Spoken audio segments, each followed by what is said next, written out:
Hi, everybody. This is Joe. You're listening to Permaculture Salad Podcast. This is the first episode. Today on the show, we have Adam Brock, Denver native and local graduate of New York University and Chief Operating Officer of the Grow House in Denver. We'll get more into this story and his background shortly. With the show, I'm trying to expose more people to permaculture design, principles, theories, practices, and also, hopefully, what I can do is also be a resource to people who are actively involved in permaculture design, both in the U.S. and internationally. I'm currently based out of Colorado, so the first few episodes of the show, or all of it, might actually be Colorado-centric, which is a very dry area for the most part, except for the mountains, and even the mountains are actually pretty dry. So hopefully you enjoy it. Check us out, Facebook. Don't have a website yet, Permaculture Salad. Thanks for tuning in. Bye. So I'm sitting here in Adam Brock's collective house in Denver, Colorado, and we're here to talk permaculture and see what kind of additional audio gems we can pull out of him tonight. So Adam sent me a few items to discuss on the show, and we want to get started with his personal path in permaculture. And I guess a good place to start is, how did you find out about permaculture? What was the first time you heard the term? Yeah, totally. Well, it's interesting. I actually, I went to college at NYU in a class or in a program where I got to create my own major, and there was one very broad level environmental class where we had the chance to kind of do our own research project. And so I did a very basic PowerPoint on permaculture at that point, because I think I'd heard the term once or twice. But that didn't really get more than mimicking the Wikipedia entry. So really where I first dove into permaculture was a program that I spent a semester at during college called the ECOSA Institute in Prescott, Arizona. And ECOSA is an incredible program that doesn't get nearly as much attention as it deserves, considering how high quality it is. It's kind of the brainchild of this guy, Tony, who's an architect and has been doing ecological design for 40, 50 years. He was actually the lead architect in collaboration with Paolo Soleri at Arcosanti, which was kind of the first, one of the first, eco-village, ecological design type communities in the 70s. This was in Arizona. And anyhow, Tony's put together this incredible semester-long program focusing, given his background, is focused mostly on architecture, but certainly the approach to it is permaculture. And at the time, Andrew Millison was living in Prescott, Arizona. He's since moved to Oregon. But Andrew came in for a few days of the program and gave a specific permaculture talk, and that really kind of set a lot of gears turning for me, as well as the program itself. And we spent 2-3 days with Brad Lancaster in Arizona. We got to hear Nancy Jack Todd, John Todd's wife, speak. I saw David Orr speak. So just all these, visionaries of the, ecological design movement were jam-packed into this semester, not to mention the hands-on and the, design skills I gained and stuff like that. So in a lot of ways for me, that felt like even more, when for many people, their kind of mind-blowing, paradigm-shifting moment was their PDC, which I took after that. For me, it was ECOSA. And the PDC was almost, just kind of falling in on the details, filling in a lot of the depths to the paradigm that really I found at ECOSA. Cool. And you were in an eco-design program at NYU? Yeah, so the program at NYU, it's called the Gallatin School of Individualized Study. And it's basically a school within NYU. It's just, about 1,800 kids, where you make up your own major. You do a lot of independent studies and internships and stuff like that. And so the major that I ended up making up was eco-design. There aren't too many classes, or at least at the time, there weren't too many classes at NYU on eco-design, let alone permaculture. But because of the flexibility of that program, I was able to, kind of let my passions follow, or let the program follow the lead of my passions. And so, I did an independent study with 4 other students where we did a a whole basically sustainability audit of the whole campus and interviewed dozens of administrators and did all kinds of background research and came up with this, 70-page report of how unsustainable NYU was and what it needed to do to shift that. And, I got to do an internship at a community development nonprofit, and I got to take my permaculture design course for credit my last semester. So it was a great kind of comprehensive, real life in a lot of ways introduction to urban sustainability and how to make change within large organizations and right in the belly of the beast in Manhattan. That's cool. And you took your PDC with Andrew Faust. He was new to the city at that time? Yeah, exactly. Andrew, he's an incredible guy with an amazing kind of life path. He grew up as a Quaker in that kind of contemplative tradition. Taught at a free school, like a high school that was basically where all the classes and rules were driven by students. And so kind of a radical educational vision that certainly falls in line with a lot of permacultural ideas. And homesteaded using permaculture principles for, I think, a dozen years in West Virginia before moving to New York, kind of out of the middle of the country and into the fire, so to speak, right when I was starting to get interested in permaculture. So it was pretty fortuitous, and not only that, he ended at his first apartment in New York was literally like 2 blocks from where I was living. Somehow I saw a little blurb or email posting. It was forwarded to me of some workshop he was trying to teach, and I was the only one that showed up, and we ended up having a 2-hour conversation and going out for drinks. And then because I'd been in the city for a few years, I helped him find the connections and space to set up his first PDC, and now he's doing 2 or 3 a year, and there's a waiting list, and he gives talks all over the place. He's an incredible lecturer. That's one of the things I really loved about learning from Andrew was his tremendous breadth of knowledge and depth, covering everything from all of the typical permaculture topics, but also he has a real great depth of knowledge in things like contamination and pollution and basically the military-industrial complex and its effects on our psyches and bodies, and then everything from that to just this really deep appreciation of biology and how different species solve the same challenges that we solve every day as humans. And he just has a very kind of persuasive and emphatic, but also calm lecturing style that really draws you in. In a lot of ways, very it's kind of a synthesis of Bill Mollison's kind of boisterous storytelling lecture with that kind of measured, thoughtful approach of the Quaker tradition. So I thought it worked great as a PDC.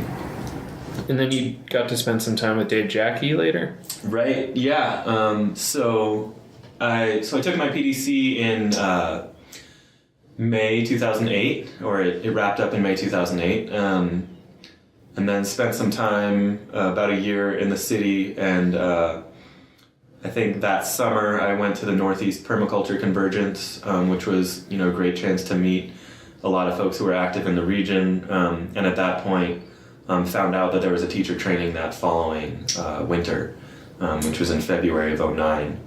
And that just seemed like a great opportunity. I was definitely at that point pretty much decided that I was going to move back to Denver, and was thinking that education was something that, one area in which I thought I could do well at.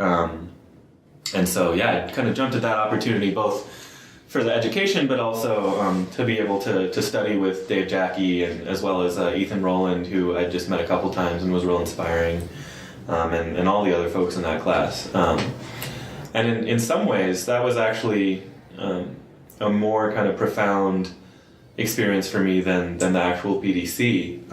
Not to discount everything I learned from Andrew, but I did really connect with the kind of teaching style of Dave Jackie and his compatriots. You know, Dave was the first time that I really experienced permaculture as something beyond the design of landscapes.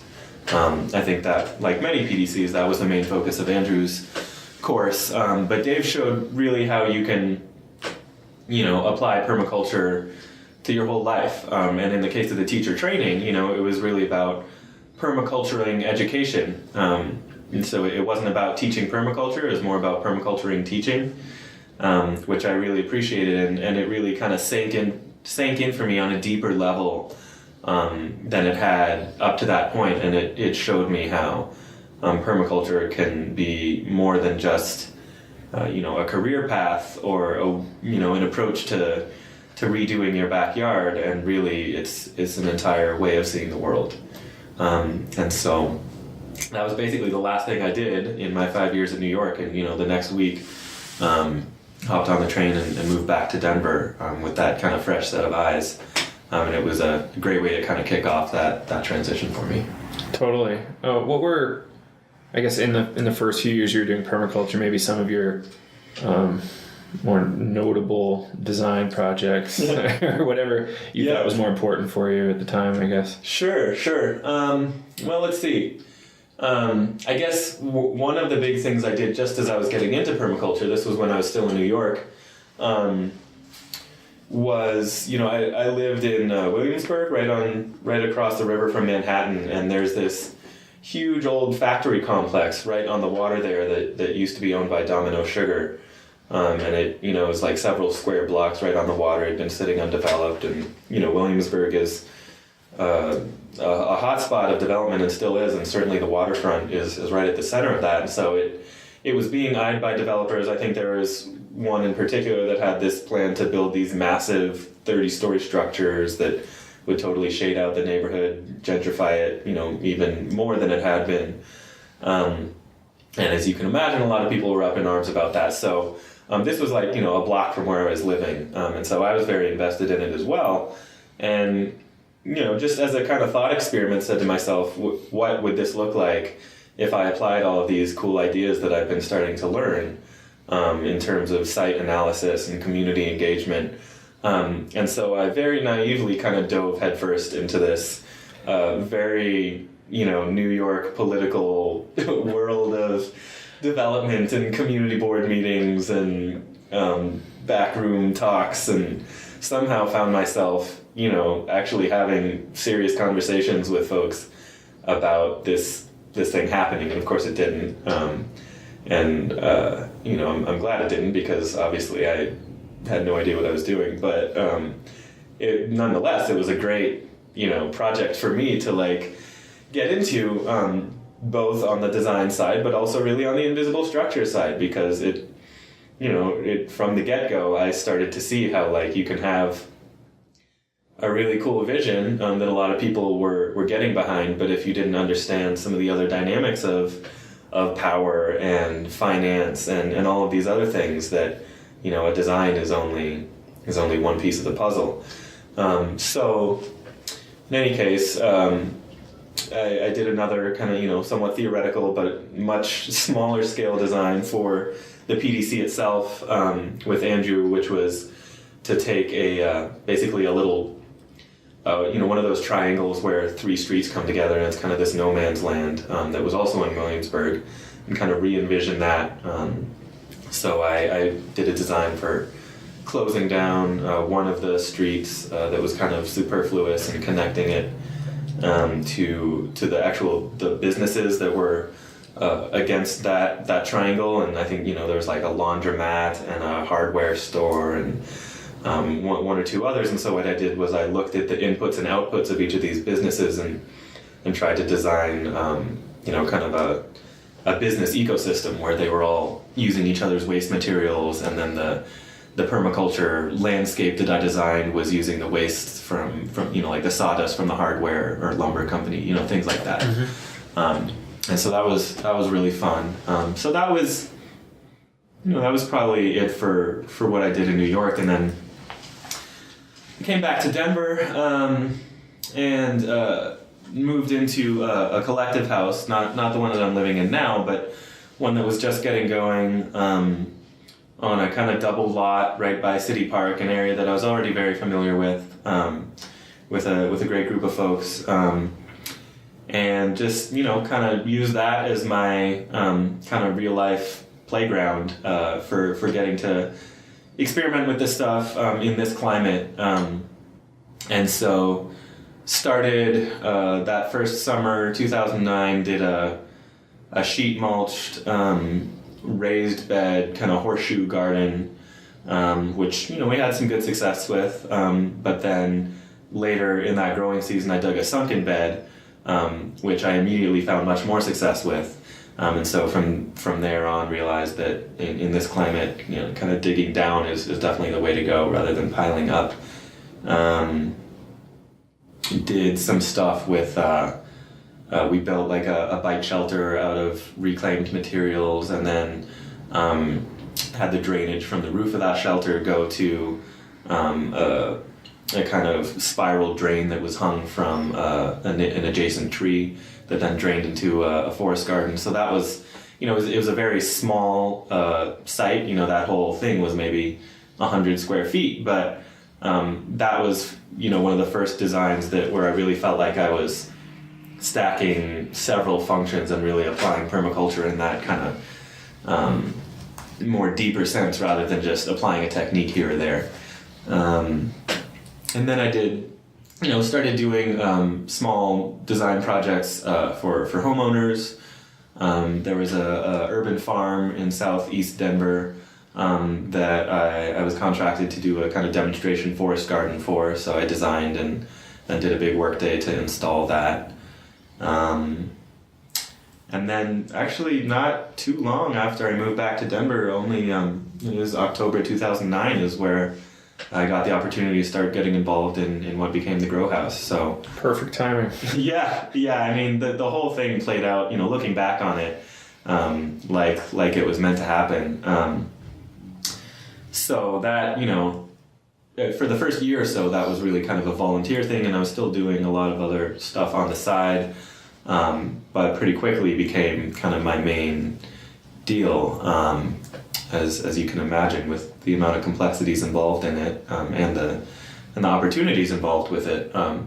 And so, I really just started kind of focusing my design ideas towards the grow house itself, and figuring out, really ended up doing about a year of analysis and observation, not necessarily intentionally, but that's what it took. That's how long it took to really understand the lay of the land in terms of the community there, and the building itself, and the kind of political landscape, the financial realities involved, just even starting a nonprofit, which I pretty much didn't know anything about up until that point. So, really spent a year just learning, and then from there, starting small, all the things folks talk about in implementing a site, we kind of ended up doing out of necessity at the Grow House.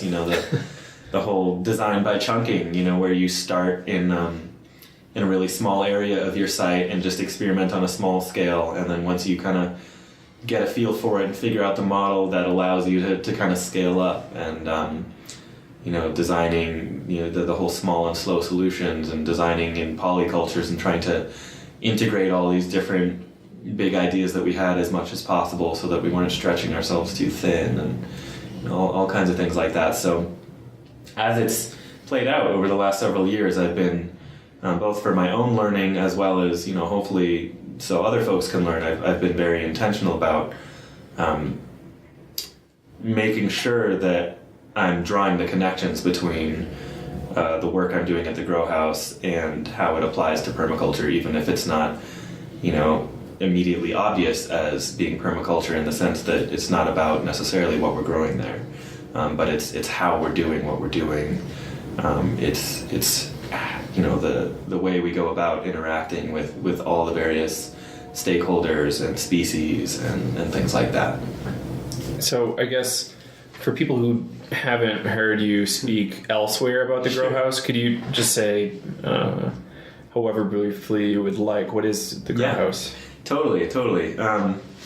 So yeah, the Grow House is it's a nonprofit indoor farm and permaculture demonstration center, and it's located in a big 20,000 square foot greenhouse that is in a neighborhood of Denver called Elyria Swansea. It's a historic working class neighborhood, largely Latino at this point, and it's kind of surrounded by industrial infrastructure and transportation infrastructure. It's right a block away from a major interstate highway. It's literally right outside our front door is a main train line that blows its horn, every hour or two. Oh yeah, as you're well aware. There's a dog food factory, just down the street. If there's something polluting, it's probably within a mile or two of us. And then, the neighborhood is also a food desert. It lacks access to healthy food among many other basic services. So it's kind of, this textbook case of environmental injustice. Fortunately, there was this big abandoned greenhouse, and even more fortunately, there was a local developer with the vision and passion to buy it with the intention of using it as a model for kind of revitalizing the greenhouse and transforming the community and really showing other communities what's possible. And so that's what we've been trying to do for the last 3-4 years. It's basically revolving around this kind of holistic idea of rebuilding the food system in that neighborhood from the ground up. Everything from the production of the food, which we're doing commercially using aquaponics and hydroponics, to education around everything from cooking to nutrition, basic gardening skills, all the way on up to a permaculture design course, working with people of all ages, all backgrounds, with the education, and then of course the food distribution.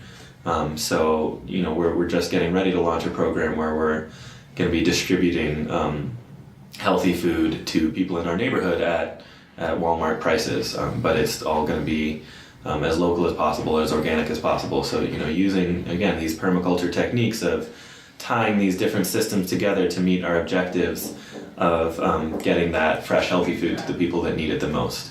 And so that's kind of in a nutshell what the Grow House is all about.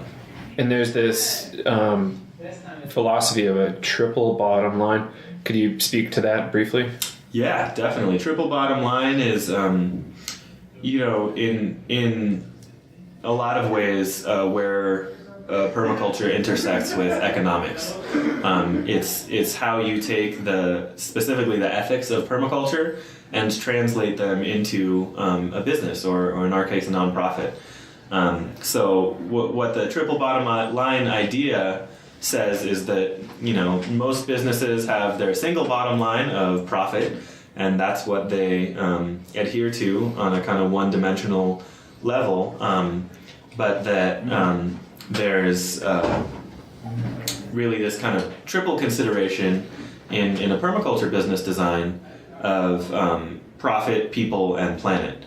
So while profit is still important because your business won't be around if you're not making money, if you're not meeting your own overhead costs, it's only one part of the picture, and that the triple bottom line brings in these other two dimensions of ecological sustainability or regenerativity as well as social regenerativity, and finds ways to as much as possible really quantify all three of those things and find that common ground in the middle of them through kind of clever design of your business. And so that's definitely something that the Grow House adheres to, at least to the extent that we can. I mean, like any kind of regenerativity, it's kind of more of a ultimate end goal than something that we could claim that we're doing 100% right now. But that's definitely the direction that we're going, and it informs the design of all of our processes and programs, and our kind of long-term business models. So, even though we're structured as a nonprofit, we're trying to generate as much income as we can in-house through, our commercial food production by charging folks that can afford to pay for classes a fair fee for that, and then using that to subsidize the services that we offer to folks that can't afford those things, whether it's the healthy food or the education.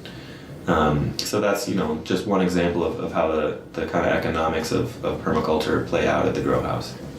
So I heard you somewhere, probably on the other podcast and probably in the PDC as well, talk about this handout versus hand up mentality and how you're trying to, with your grow house team, develop a structure for the organization that doesn't appear dependent on grants. And I think that might be what you're talking about with the class fees and whatever else people are willing to pay for.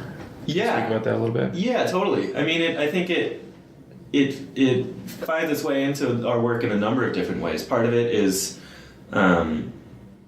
the grow house itself as an organization being self-sustaining, right? In the way that you were just talking about, where we definitely apply for grants and get grants and use grant funding in particular for all the kind of one-time infrastructure costs that we can't finance from our own earned income. But that, our long-term goal is to be as self-sustaining, as regenerative as possible with our own finances, because nonprofits in general they're degenerative structures, right? You're always having to chase the next grant. You're spending so much of your energy as an organization just kind of going after money, and in some cases really changing your mission and what you do based on whatever the funders of the moment happen to want to see you do. And that's not a good long-term strategy, I don't think. Another way that mentality plays out, though, is in the way we relate to folks in the neighborhood itself, because, again, it's very prevalent in certainly the nonprofit world to see the underprivileged communities that they're working with as clients or as people in need of help. That the nonprofit is there to fix. And, I think that's a pervasive mentality in our society at large. I mean, in a lot of ways, it's centuries and centuries old. It's the Christian missionary mentality. It's the European colonial mentality. The idea that, we're the experts with our knowledge of God or science or whatever the ideology of the moment is, of permaculture even. And that we're here to make everything better in your life with this magic bullet that we have. And history has shown us that that's a failed approach, that leads to continued cycles of oppression and domination and dogma and destruction. And so, as much as possible, we're trying to be intentional about breaking that cycle in how we interact with the folks in Illyria Swansea, and rather than seeing it as, people in need of X, Y, and Z, we're trying to focus on what the community has to offer, and what the strengths of our neighbors are, and to really see ourselves as partners rather than saviors. And so, part of our intention is to put residents in positions of power within our organization, and to really have it be a resident-driven organization where there's folks from outside the community working hand in hand with folks from inside the community, and that all of us are sharing our best skills and bringing that to the table. Cool. Yeah, there's a lot to unpack there, and I've met a number of the people from that neighborhood. I'm actually curious because I haven't really got to. Because we're in class all the time, Yeah. I haven't really got to connect with many of the people in the class, probably because I keep going into the same conversations I had previously with other people. Sure. But how do you see it right now impacting the community 3 years later? Do you see that you're able to, I don't know, at the very least, I don't know how to phrase it because I feel like alienated from the language a little bit. That's okay. Yeah, like from helping the people, I guess. Right. How do you see that progressing?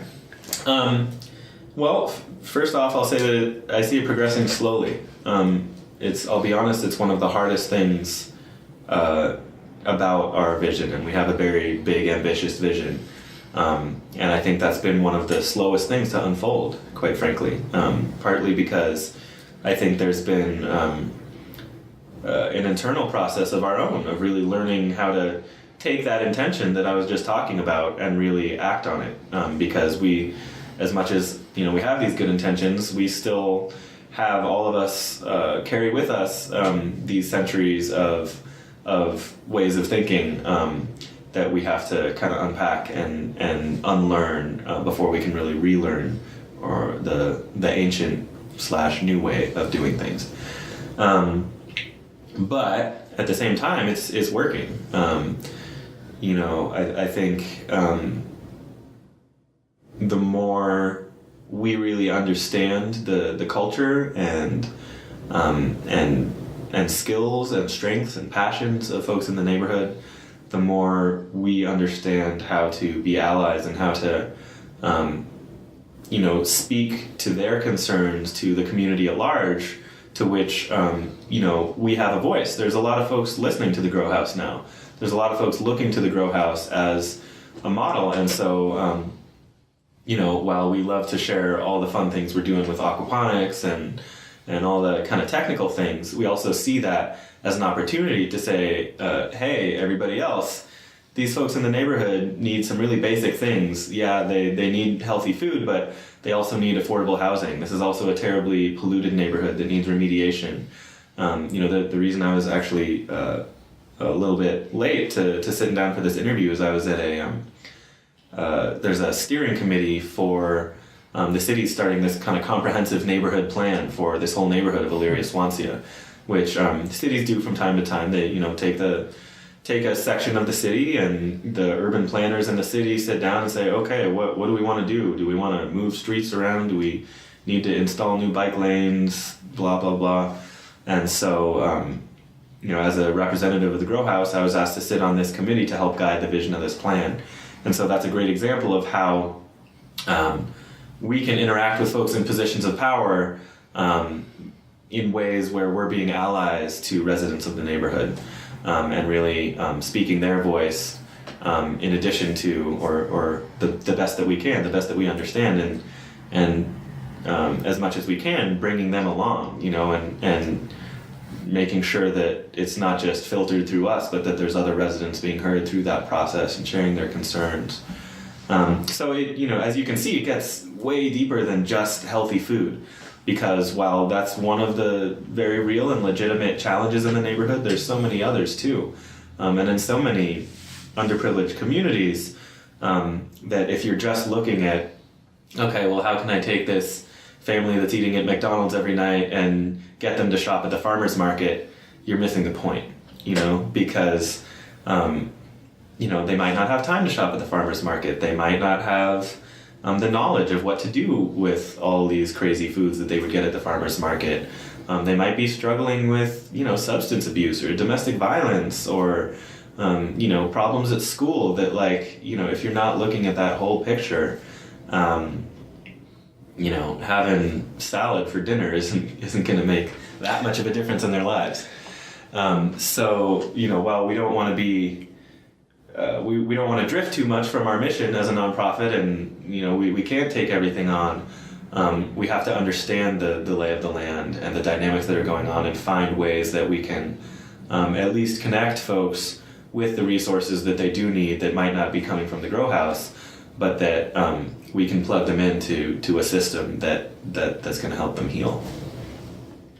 Cool. And that sounds like we got really into the challenging stuff that you had to deal with, which is awesome that you got the experience doing that kind of stuff, because now you can share it with everybody. Mm-hmm. But what about some of the big wins? I think maybe one of them is the fact that you're getting traction now. Sure. But on the infrastructure side, of course I'm going to geek out on the infrastructure because it's awesome. But the fact that you have a large set of tilapia, about 1,000 now, and a climate battery greenhouse right next to it running hydroponic lettuce. Mm-hmm. That's kind of feels to me kind of cutting edge, at least for this country, especially in an urban environment. Yeah, definitely. And it's been a really amazing process seeing all of these different things, start started as just a big idea in the head of, myself and some of the other co-founders when it was just basically a decrepit, fallen apart building, and to move, over the space of really a few years isn't that long of a time to take that idea and make it happen. And it's really because, so many people bought into that vision and at various steps of the process really gave so much of their talent and time and passion and money to make it happen. And so that's been one of the most inspiring things to me, is really how much of a community effort this has been. And so, again, that's where I think my skill set as a permaculturalist has been really helpful, in terms of, a lot of the times we say that we're master generalists, like I don't know everything about aquaponics. I actually know very little about it in terms of really knowing how to run a system. Similarly, I don't know everything about greenhouse construction or climate battery design. But I know who to reach out to. I know what questions to ask. I know how to make those decisions that result in the best long-term design. And so as a kind of convener, as a coordinator, as a network weaver, that role is really essential, of being able to bring all these different stakeholders to the table, find out what they have to offer, let them express their best skills, highest sensibilities so that they feel empowered, and use that in the service of this greater goal that you're kind of leading the team or helping coordinate that team to make it happen. And I think that's really been the key to how we've been able to accomplish so much in so little time, is by just really leveraging the passions of so many different people and their unique skill set. Totally. Were there any other major wins in the last few years, or some major successes? Yeah, I mean, there really been all kinds. It's definitely true that the growing systems, there were a lot of struggles before they were successes. I mean, we were trying to figure out how to grow hydroponically in that system for a year before we got the hang of it. And the aquaponic system, it started with JD and the whole team at Colorado Aquaponics building one basic system that didn't work very well, another small system that did work very well, moving on to larger systems. They actually spent a year at a commercial farm outside of the grow house that they learned a lot at, but that had a lot of challenges and troubles with before they were finally ready to do this commercial system at the grow house. So in any case, those are now up and running. I'd say another big win is with our kind of educational reach throughout Denver.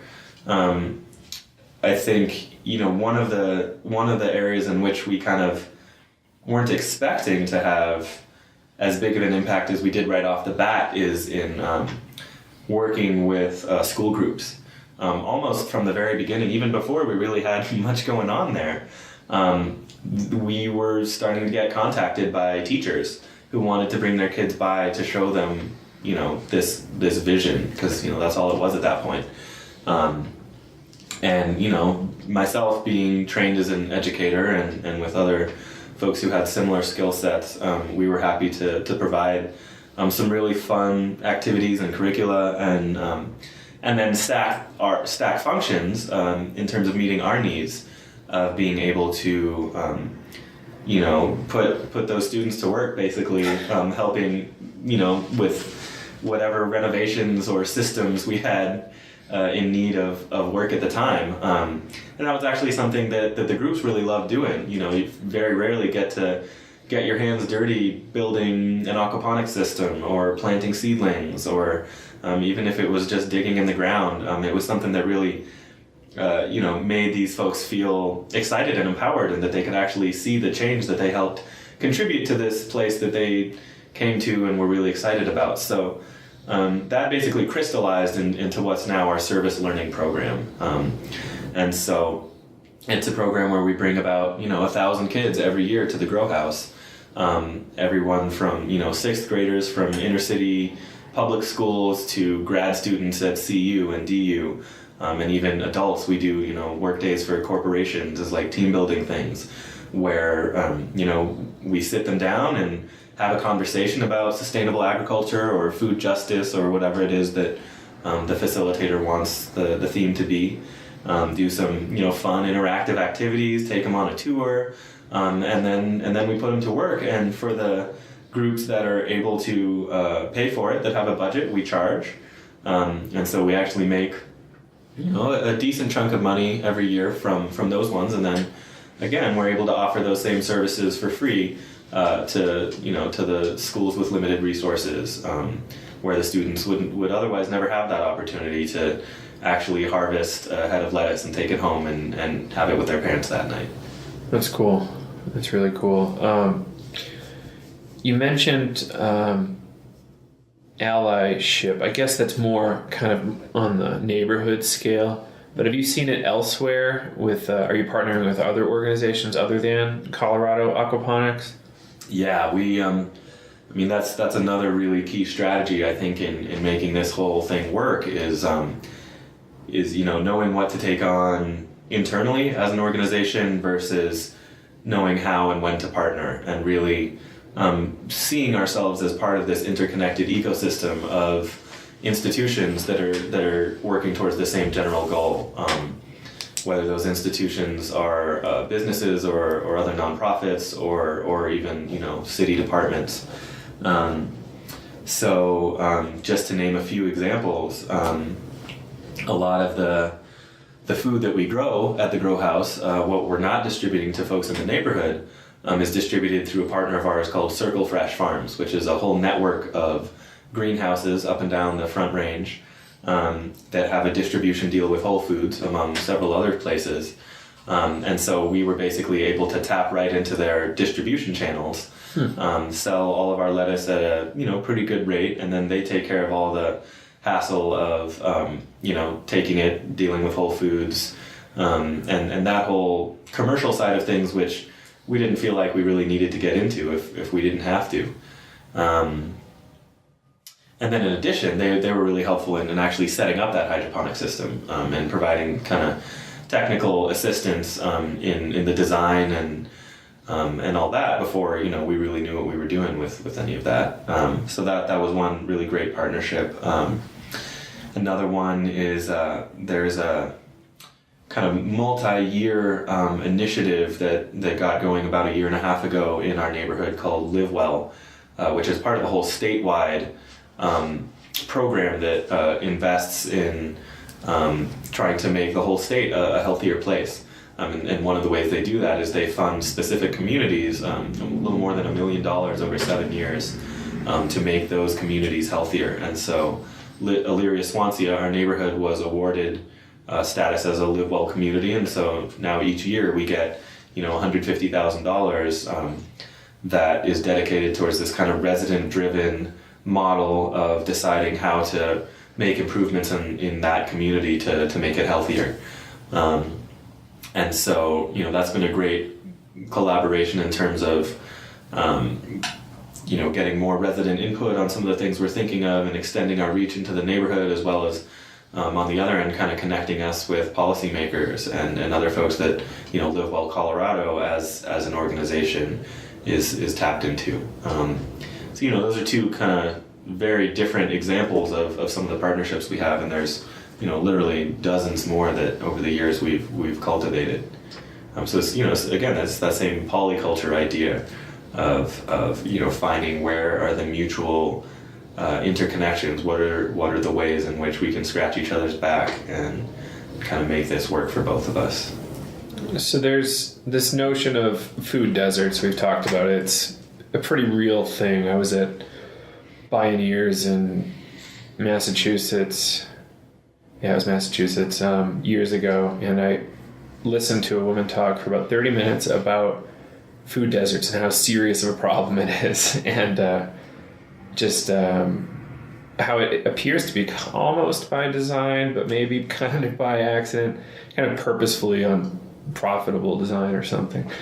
But I was thinking pattern language earlier today after listening to you on Scott's show, and this notion of like greening the food desert came to mind, and it seems like a pattern worth repeating. Yeah, totally. And I was wondering, could you talk just briefly about food deserts and like your experience spending a lot of time in a food desert? Yeah, definitely. It's definitely something that If you don't live in one, you have no idea what it's like. I think a lot of folks who do come to Illyris once here for the first time and spend time there are shocked to realize that, there is literally nothing for miles around except for 7-Eleven and, a kind of gross diner and some cheap fast food and the like. And it's funny, we still get people, coming for a tour and saying, hey, is there somewhere around here where I can get a bite to eat? And we're like, no, that's kind of the point. That's why we're here. Because it's just, such second nature to those of us who have grown up in places where there is a cafe down the street, there is Safeway or King Soopers or Whole Foods within biking distance.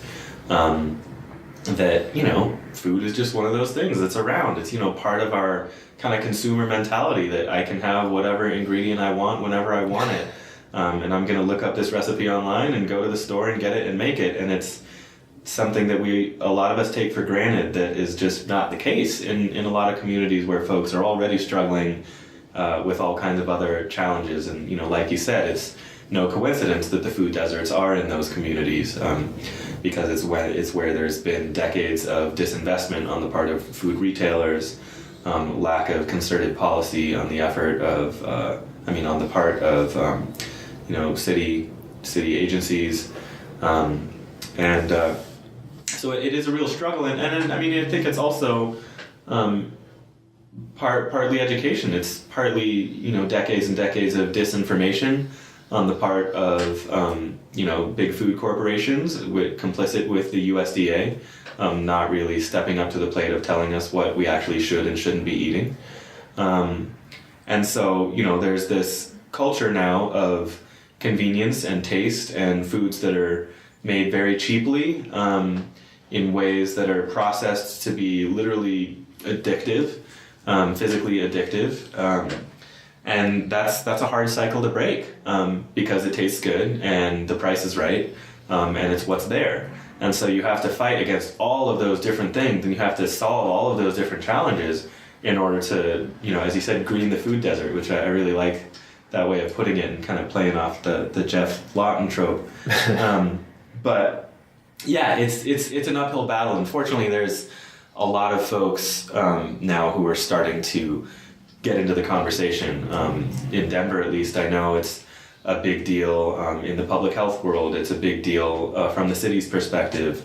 It's a big deal. Even food retailers are starting to look at it and see like, oh, this is maybe an untapped new market. And each of those different players has their own perspective, their own. In some ways, they're coming at it with their own mentality that might have some blind spots. But in any case, I think from all these different perspectives, there are people looking at it. So, hopefully we'll start to see some real change happen. And I actually feel really excited about the way we're starting to tackle it at the Grow House. It's something that from the get-go we knew was a challenge. Again, it was one of the main reasons why we ended up doing what we were doing there. But our understanding of the issues and how to solve them has evolved many, many times over in the intervening years. Originally our intention was to have that front space that's the only part of the building that's not a greenhouse to be a market, to be a kind of corner store selling healthy food where people can come and do that. And we kind of crossed that off the list for a number of reasons. One, it took a lot of upfront investment of money. It took expertise that we didn't have. It took a lot of regulatory hurdles that we didn't feel like we were ready to take on. And then also, in line with that kind of idea of allyship, we realized if that was really successful, that might put a lot of the existing corner store owners out of business. And it's not, you can't blame the corner store owners for not selling healthy food. Because that's what the market is, and that's what they can, they're not going to sell something that goes bad right away and costs a lot of money if people aren't going to buy it. So in any case, we kind of started looking farther afield. We studied models from a couple dozen places across the country and put together a white paper on kind of best practices of what was being done in an innovative way, and then kind of culled all of those models and then spent about a year designing the program that we're about to launch in the next few weeks. really trying to, figure out all of these different moving parts, meet all the key players, getting to know the food distribution industry. We spent a lot of time in actual warehouses of food distributors and understanding what that process looks like and what the costs are, and then designing a system that's scalable, right? That it doesn't take a ton of upfront investment, but as it gets going and builds, it can scale up to serve thousands of people at a time. That meets the needs of farmers, that actually supports local farmers, and is in line with seasonality, but at the same time we have these other sources that allow us to meet the demands of the market, if they want avocados or if they want fresh produce in the winter, that we can source it from other folks, and just making a lot of partnerships that allows us to keep the price down. All of these different things, kind of checking those barriers off the list to the point where we feel somewhat certain that we're actually going to make a real difference in the health of the families that we reach. That's cool. You mentioned white papers. Is there anybody in the group, or is there any kind of plan to publish white papers on subjects you guys find could be useful elsewhere? Is there any kind of thing? Yeah, it's a good question. It's something we've talked about, but haven't really felt ready to do. I think we're starting to enter the phase of our organization where that might start to make sense now that we do have a model, a proven model. I think up until pretty recently, it was still just a big, compelling idea that we were creating. But I think now that we have the up and running aquaponics system, hopefully now within a few months we'll have this up and running food distribution model, we can start to say, okay guys, this works, and here's how we did it, and here's how we would do it differently in the future, and here's some guidelines for what you might want to do in your community. I think I definitely see that as the next step that we're just starting really to get to. Yeah, it's kind of like bridging some sort of gap between functional nonprofit and like a think tank of sorts. Mm-hmm. Yeah, that notion you mentioned of all these interested parties coming into a food desert and saying like we should do it for X reason, somebody stepping in the middle of that and coming up with a lot of good thought on how to bridge these different wants, needs, inputs, outputs. It could be a very useful position for somebody to put themselves in if they were into that. I don't know that that's me, but that's somebody, I bet. No, I agree, and I mean, I feel like all the time I'm seeing new business opportunities, now that I'm used to seeing things through that lens. I think that's a great example that you mentioned of a food desert consultant that really applies these ideas of integrated systems design towards solving that challenge. I think there's not only a lot of good to be done in terms of public health, but probably it's a viable business right there. And yeah, all kinds of other things. I mean, on the other hand, I don't want to fall into the trap of the strategy being, like the specific strategy being the end-all be-all solution, because as we talk about all the time in permaculture, it's the process that got us there that's much more important than what we in our specific context ended up at. Certainly this model can be applied to other communities, but inevitably it's going to look a lot different if it's really going to be something successful and long-lasting, and it's going to require the input of residents of that community and food distributors in that community and farmers in that community, and will inevitably take a different form. But that's where I find the pattern language idea to be really helpful. Is you're not saying this is the answer, you're saying here is a set of patterns that we employed in this situation that we put together into a comprehensive design, and any number of these patterns you might find helpful, but you likely won't take that whole set wholesale and pop it into your context. Cool. One is almost a good segue. I don't know. Maybe it is a good segue into bioregional cuisine. Like we're coming up on some sort of. No, that's not good. Some sort of a post-peak future, or climate change coming, or something where costs will go up for these very specific ingredients we want from Italy, Japan, South America in the middle of winter. These kind of things are going to be coming on us, and we're going to have maybe a bumper crop of sage and yucca.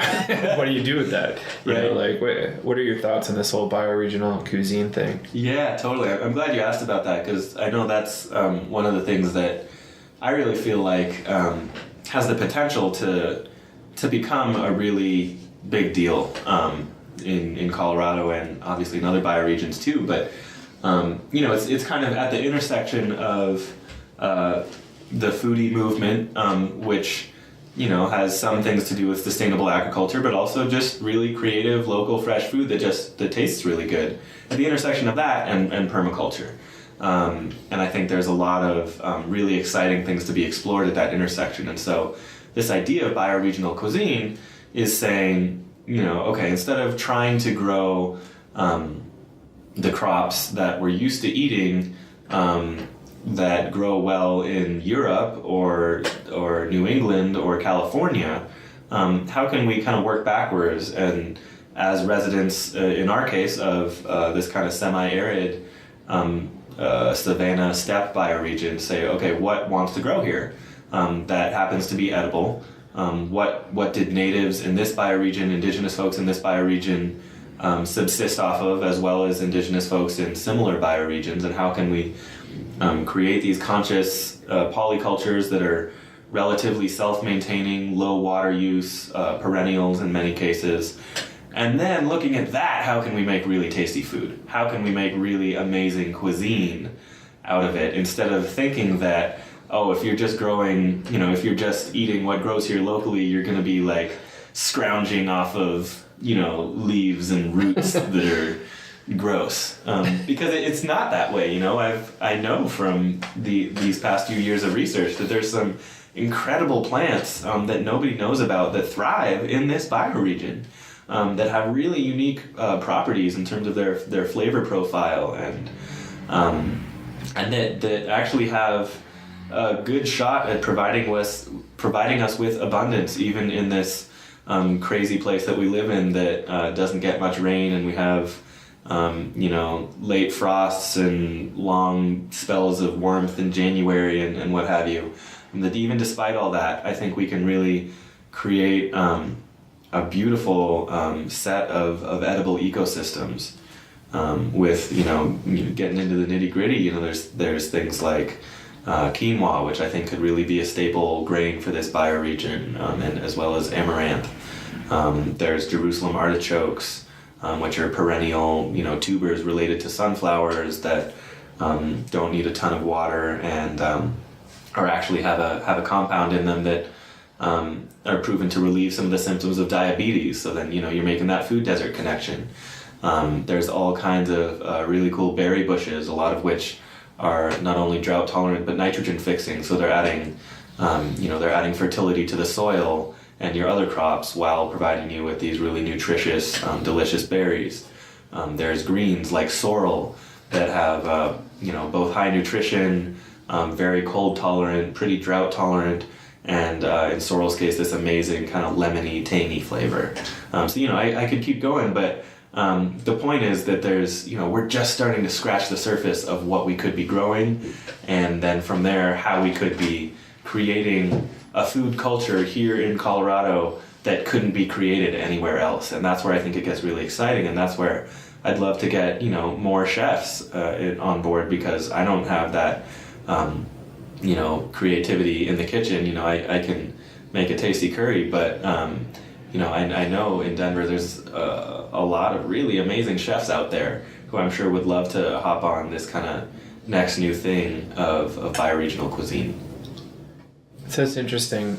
I like to listen to podcasts and audiobooks when I'm cooking. Yeah. And I was listening to a brief history of chaos theory recently, nice. Which ties into system thinking a little bit. And, kind of a loose connection, but there's this kind of bridge between, or where the hell was that going? I blew it. I'm not sure. That's all right. So, yeah, there's something new here, and yeah, that's what it is. Permaculture is new. Systems thinking is new. Like, we're just kind of escaping this extremely linear worldview to realizing that there's far more yield possibility than, just gold at the end of the rainbow. Yeah. That isn't really there. Totally. And yeah, there's so many possibilities in permaculture at this point because it's such a young field. Mm-hmm. And I don't know, could you maybe speak to some of that to maybe give some people some ideas about how young it is and the possibilities there? Well, I mean, I think it helps to really zoom out, right? And take a long-term perspective, which is something that I think we don't do much in our society, but that permaculture really asks us to do. And if you look at, first of all, the zooming way out, the kind of whole history of human development, we've been, as Toby Hemingway likes to point out, we've been a species that has an identifiable culture for about 1 million years. And only for 10,000 of those years has that culture been synonymous with civilization, as we know it, in terms of agriculture and cities and books and wars and all of these things that kind of go hand in hand from intense settlement and cultivation in one area. And so that we really first need to start teasing out those two very different ideas of, okay, we don't need this whole civilization thing, or maybe we can't have this civilization thing into the indefinite future, but we can have culture and all the things that we do value in terms of community and ritual and story and language and so many other things that we have accumulated in the last 10,000 and 100,000 years, and we can take a lot of that with us. But now we're talking in 10,000 year time frames, and I think it really will take centuries, if not millennia, to really fully start to wrap our brains around this paradigm that we're just starting to uncover that you mentioned, that we've been in a mindset of growth is better for at least the last 10,000 years. It really started to accelerate, of course, with mercantilism, colonialism, capitalism, the Industrial Revolution in the last 500 years. But really, that's just the end point. That's the end game in a cycle that started in the Near East, in the Fertile Crescent, with the domestication of wheat. And so, as much as the problems that we're facing today are urgent and require some pretty drastic changes, really, one of my favorite quotes and something that I remind myself all the time is, we can't mistake a long view for a short distance. And just because, we're at the peak, right? We're at the top of this mountain that we've been climbing, this mountain of prosperity, this mountain of fossil fuels, this mountain of population. And we're pretty much at the top of that. And now we can see all around us into the past with written history and archaeology. And we can see, in some ways, into this future. And we can envision this future of prosperity. But envisioning it and getting there are two very different things. And we have a pretty high mountain to climb down. And we don't know exactly what the terrain looks like between here and there. But as long as we keep our eyes on that kind of vision and maintain that connection with those ethics and the process of getting there, we can just take it step by step. And so in terms of what those next steps are, obviously we have so much more to learn about our ecosystems, about each one of the ecosystems that we all live in. And I think that's a process that will continue to unfold, and in exploring, polycultures of plants that we can work with that regenerate our ecosystem and that feed us as well. In terms of natural building techniques, working with, I think for the next little while we'll probably be working a lot with the materials that this past several centuries of abundance has left us with. Figuring out ways to kind of creatively repurpose the shelves of the industrial world, and then moving from that into how we kind of create from scratch from the ecosystems around us new ways of providing shelter as well as tools and fabric and things like that, and that'll be a process that will take a long time to unfold. And then you can go down the list of all of our different human needs, our real essential basic human needs of stories. What are the new stories of our world? What are the myths that people will be telling their kids 1,000 years from now that transmit that cultural knowledge of sustainability or regenerativity in a way that myths have always done for thousands or more years? And how can we start thinking of those? Obviously, economics, like we've been talking about. How can we shift our mindset of growth and hoarding and interest and exploitation to one of cooperation and mutual interactions, and how can we actually consciously design currency systems and other economic systems that meet those goals rather than the kind of linear goals that we've had. Education, you could just keep going, but as you can see, it's permaculture is just taking the very first steps of a very long and very exciting journey that started with plants, but that has so many more places it can go. And so I'm excited at least to see where it goes in my lifetime, and I'm sure it's going to keep going far beyond that. Yeah, I agree. I agree. So what are some myths that you might want to correct out there about what permaculture is? Great. Well, I think I was just speaking to one of them, which is that permaculture is not about landscapes. I think that's an important start, and that's where permaculture came from and where it's been developing its first kind of body of knowledge.